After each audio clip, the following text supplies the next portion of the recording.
নমস্কার, আমার চ্যানেলে আপনাদের সবাইকে স্বাগত। আমার আজকের রেসিপি ভেজ চাউমিন বা নুডলস। এই নুডলস আমরা বাড়িতে কম বেশি সবাই বানিয়ে থাকি, কিন্তু রেস্টুরেন্টের মতো যেন ঠিক হয় না। কয়েকটা ব্যাপারে ধ্যান দিলে আপনিও বানিয়ে ফেলতে পারবেন খুব টেস্টি নুডলস। আসুন দেখে নেওয়া যাক।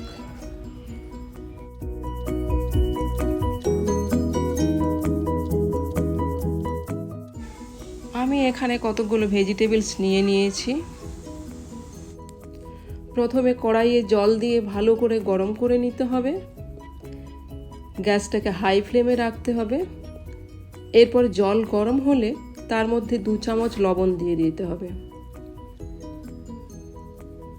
তেল অপশনাল, আপনি স্কিপ করে যেতে পারেন। এবার দেখুন জল বয়েল হওয়া শুরু হয়ে গেছে। এর মধ্যে আমি নুডলস দিয়ে দেব। আমি এই নুডলসটা তাজা কিনে এনেছিলাম।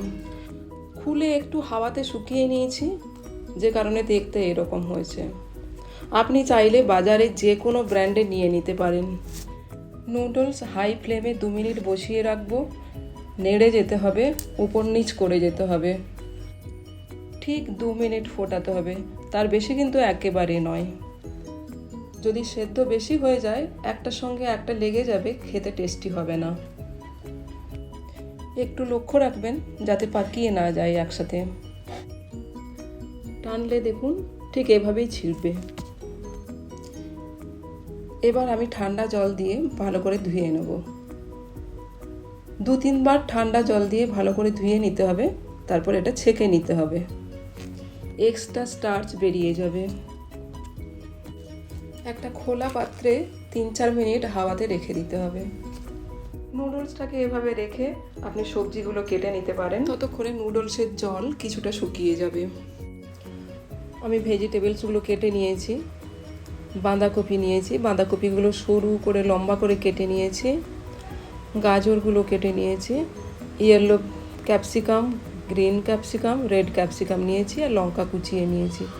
সব ভেজিটেবলগুলোকে লম্বা করে সরু করে কেটে নিয়েছি।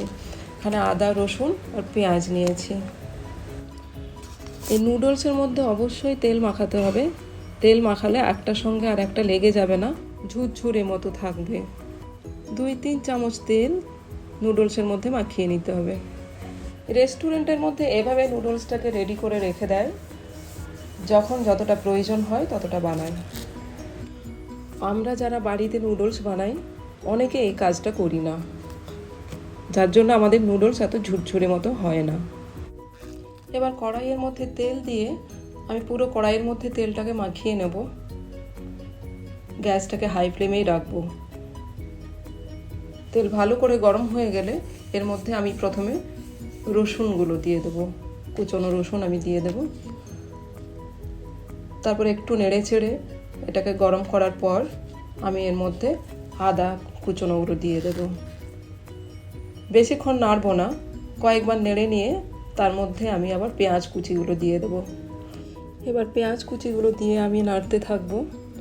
আমি কখনোই এর মধ্যে লবণ দেবো না। লবণ দিলেই কিন্তু এর থেকে জল বেরিয়ে যাবে, পেঁয়াজটা নরম হয়ে যাবে। গ্যাসটাকে হাই ফ্লেমে রাখতে হবে। এরপর আমি বাকি ভেজিটেবলসগুলো দিয়ে দিলাম। বাকি ভেজিটেবলসগুলো সব দিয়েও কিন্তু আমি এভাবে নাড়তে থাকবো। গ্যাসটাকে হাই ফ্লেমেই রাখতে হবে।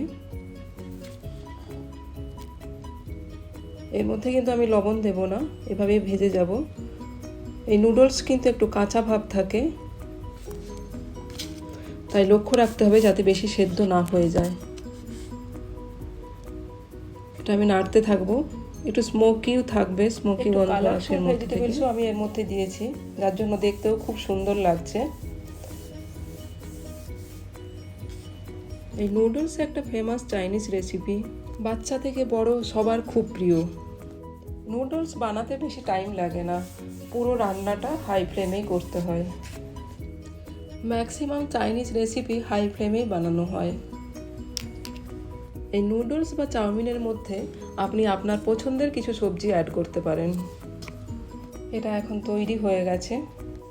আমি এর মধ্যে দিয়ে দেব গোলমরিচের গুঁড়ো 1 চামচ, সয়া সস 2 চামচ, রেড চিলি সস 3 চামচ, এরপর টক মিষ্টি করার জন্য টমেটো কেচাপ দিয়ে দেবো 2 চামচ। পুরোটা একসাথে মিশিয়ে নেব ভালো করে। এরপর আমি এর মধ্যে চাউমিনটা দিয়ে দেবো। আমি 1 চামচ ভিনেগার দিয়ে দিয়েছি এর মধ্যে, আপনারা চাইলে দিতেও পারেন আবার নাও দিতে পারেন।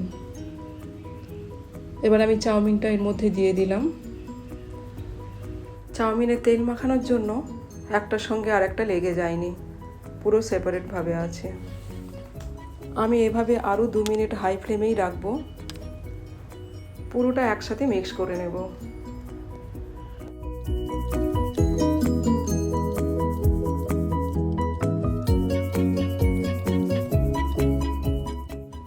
সবার শেষে আমি এর মধ্যে লবণ মিক্স করে নিয়েছি।